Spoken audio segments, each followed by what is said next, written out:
दोस्तों, यूनिट 7 के 50 प्रश्नों को हम कवर कर चुके थे। अब आपके सामने 26वां प्रश्न। आकाश में नीला रंग प्रकट होने के साथ संबंधित प्रकाश की परिघटना है। तो आकाश में नीला रंग, मैंने आपको पिछले प्रश्न में भी बताया था कि अगर किसी प्रकार के रंग की बात हो कि आकाश का नीला रंग हो, सूर्योदय और सूर्यास्त के समय लाल रंग की बात हो, तो इसका उत्तर होता है प्रकीर्णन। और अगर किसी प्रकार के भ्रम की बात हो तो उसका उत्तर होता है अपवर्तन। तो इसका सही उत्तर डी होगा। निम्नलिखित में से किस घटना के कारण इंद्रधनुष दिखाई देता है? तो इंद्रधनुष दिखाई देने का जो मूल कारण है वो पूर्ण आंतरिक परावर्तन है। अगर आपको पूर्ण आंतरिक परावर्तन कहीं आंसर में दिया हो, ऑप्शन में दिया हो, तो पूर्ण आंतरिक परावर्तन लगाना है। लेकिन पूर्ण आंतरिक परावर्तन नहीं हो तो प्रकाश का परिक्षेपण लगाना है। परिक्षेपण क्यों लगाना है? क्योंकि देखिए, जब वर्षा होती है तो वर्षा की कुछ बूंदें वायुमंडल में रह जाती है जस की तस। अब क्या होता है कि जब थोड़ी सी भी अगर धूप निकलती है और इन बूंदों पर धूप गिरती है तो यह एक प्रिज्म की तरह काम करती है। वर्षा की बूंदें जो होती है एक प्रिज्म की तरह कार्य करती है, और इस प्रिज्म से जो उनके अंदर श्वेत रंग छुपा होता है वो श्वेत रंग कहीं ना कहीं 7 रंगों के रूप में विभाजित हो जाता है और आपको इंद्रधनुष के रूप में दिखाई देता है। तो प्रकाश इसमें परिक्षेपित रहता है बूंदों में। तो क्या इसका आंसर होगा? ए इसका आंसर होगा। एक और बात मैं आपको बता देता हूँ कि सूर्योदय के समय, या यूं कहे कि दिन के समय, जब हम इंद्रधनुष के बनने की बात करें तो दिन के समय इंद्रधनुष पश्चिम दिशा में बनता है, वेस्ट में बनता है।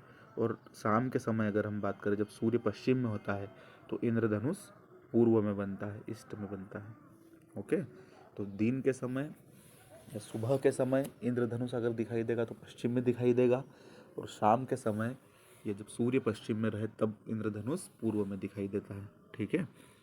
निम्नलिखित में से कौन सा एक उपकरण वाहन द्वारा तय की गई दूरी मापता है? तो आप जानते हैं ऑडोमीटर के द्वारा वाहन के द्वारा तय की गई दूरी को मापता है। और वाहन के द्वारा चलाई जाने वाली जो स्पीड होती है तो स्पीड को स्पीडोमीटर के द्वारा, ठीक है, अल्टीमीटर के द्वारा वायुयानों की ऊंचाई या किसी आकाश में उड़ते हुए वस्तु की ऊंचाई जानना हो तो अल्टीमीटर का यूज़ करते हैं। विद्युत बल्ब का फिलामेंट किसका बना होता है? तो विद्युत बल्ब का फिलामेंट आप जानते हैं टंगस्टन का बना होता है, क्योंकि इसका उच्च गलनांक होने की वजह से टंगस्टन का विद्युत बल्ब का फिलामेंट बना होता है। इसका मात्रक अगर आपको पूछे तो W इसका मात्रक है। विद्युत आवेश का एसआई मात्रक क्या है? तो विद्युत आवेश का एसआई मात्रक कूलाम है। आप जानते हैं कूलाम विद्युत आवेश का है। एम्पियर जो है विद्युत धारा का है। केल्विन जो है वो ताप का है। ठीक है। 7 भौतिक राशियाँ होती है, ये भी आपको ध्यान रखना है। लंबाई, द्रव्यमान, समय, ताप, विद्युत धारा, ज्योति तीव्रता और पदार्थ की मात्रा, ये 7 मूल भौतिक राशियाँ होती है, आपको ध्यान रखना है। अशुद्ध कपूर को शुद्ध किया जाता है तो ऊर्ध्वपातन विधि। ऊर्ध्वपातन विधि उस विधि को कहते हैं जिसमें जब कोई ठोस वस्तु को जब गर्म किया जाए तो वो सीधे गैस बन जाए। सामान्यतः क्या होता है कि जब किसी ठोस वस्तु को हम गर्म करते हैं तो वो पहले द्रव बनती है, द्रव बनने के बाद फिर गैस अवस्था में आती है।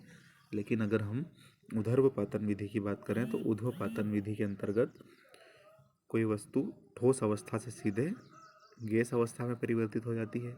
तो अशुद्ध कपूर को शुद्ध इसी विधि के द्वारा किया जाता है। आइंस्टीन को नोबेल पुरस्कार से सम्मानित किया गया था। तो आइंस्टीन को उनकी किस कृति के लिए नोबेल पुरस्कार के लिए सम्मानित किया गया? तो इसका सही उत्तर होगा प्रकाश विद्युत प्रभाव के कारण। कई बार आपको ये लगेगा कि सापेक्षता के सिद्धांत के लिए, लेकिन इसका सही उत्तर प्रकाश विद्युत प्रभाव है। ठीक है। सापेक्षता का सिद्धांत भी उन्होंने दिया था, लेकिन इसके कारण उन्हें नोबेल पुरस्कार नहीं दिया गया। निम्नलिखित में से कौन सा एक मिश्रण नहीं है? तो टूथपेस्ट एक मिश्रण है, हाथ धोने का साबुन भी मिश्रण होता है, लेकिन खाने का सोडा जो होता है वह मिश्रण नहीं होता। खाने के सोडे का अगर हम फार्मूले की बात करें तो सोडियम हाइड्रोजन कार्बोनेट या सोडियम बाइकार्बोनेट जो होता है वो खाने का सोडा होता है, और जो धोने का सोडा होता है, कपड़े धोने का सोडा होता है, वो सीधे सोडियम कार्बोनेट होता है। उसमें बीच में बाई शब्द नहीं लगा होता। आपको ये ट्रिक भी ध्यान रख सकते हैं यहाँ पर कि भाई खाना बनाने के लिए बाई का इस्तेमाल होता है, बाई को बुलाया जाता है। आप इंदौर में रूम से रह रहे होंगे तो खाना बनाने के लिए आप किसको बुलाते हैं? बाई को बुलाते हैं। तो सोडियम खाने के लिए बीच में बाई को लगाना ज़रूरी है, जबकि कपड़े धोने के लिए बाई को लगाना ज़रूरी नहीं है। कपड़े धोने के लिए सोडियम कार्बोनेट आएगा। ठीक है।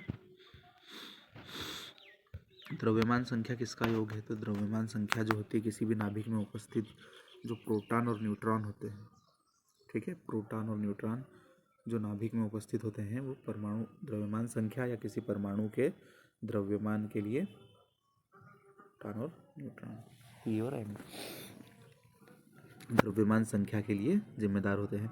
एक परमाणु के 3 आधारभूत अवयव कौन कौन से हैं? तो एक परमाणु के अंदर प्रोटॉन, न्यूट्रॉन और बाहर चक्कर लगाते हैं इलेक्ट्रॉन।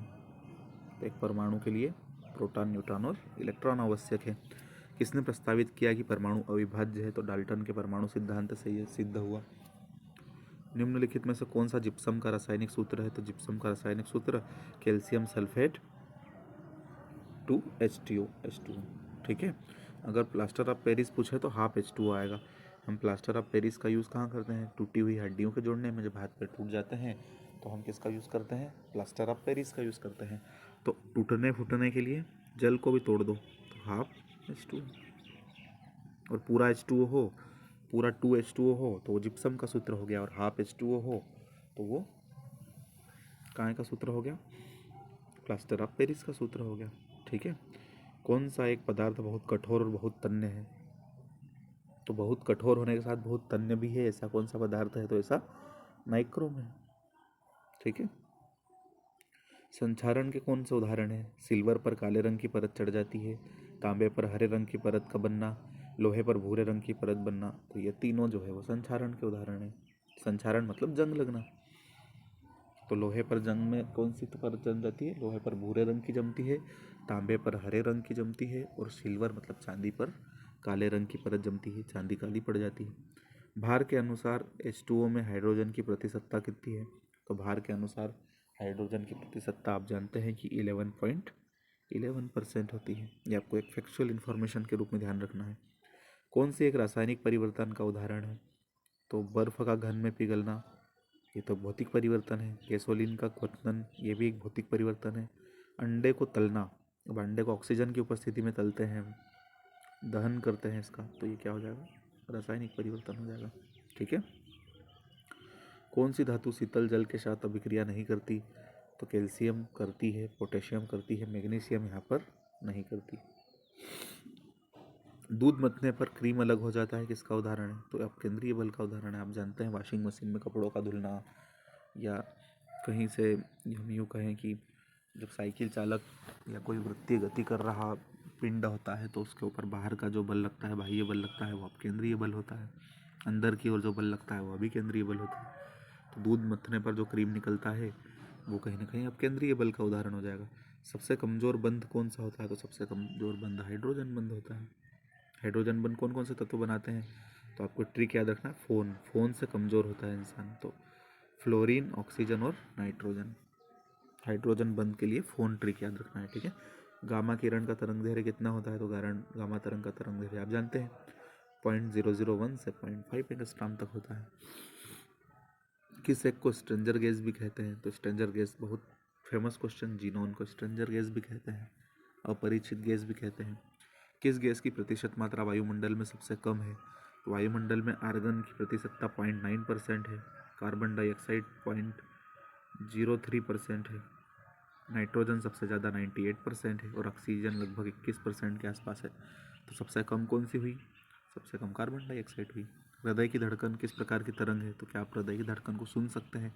नहीं सुन सकते, बहुत धीमी आवाज़ होती है, तो ये कहीं ना कहीं अपश्रव्य होगी। 20,000 से कम हर्ट्ज की हो, अगर 20 हर्ट्ज से कम की हो तो अपश्रव्य, 20 से 20,000 की हो तो श्रव्य, और 20,000 हर्ट्ज से ज़्यादा की हो तो ये पराश्रव्य होगी। तो हृदय की धड़कन अपश्रव्य होगी, ओके। धातु को कमरे के ताप पर, कौन सी अधातु कमरे के ताप पर द्रव अवस्था में पाई जाती है?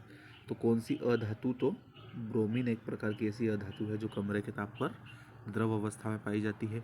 और पारा एक ऐसी धातु है, पारा और गैलियम जो है ऐसी धातुएं हैं जो कमरे के ताप पर द्रव अवस्था में पाई जाती है। तो आपसे अधातु पूछा गया है तो आप क्या लगाएंगे? ब्रोमीन इसका उत्तर लगाएंगे। कच्चे फलों को कृत्रिम ढंग से पकाने के लिए कौन सी गैस का प्रयोग किया जाता है? तो ये भी एक फैक्चुअल इन्फॉर्मेशन, एथिलीन कच्चे फलों को पकाने के लिए ज़रूरी होती है। अब अगले प्रश्न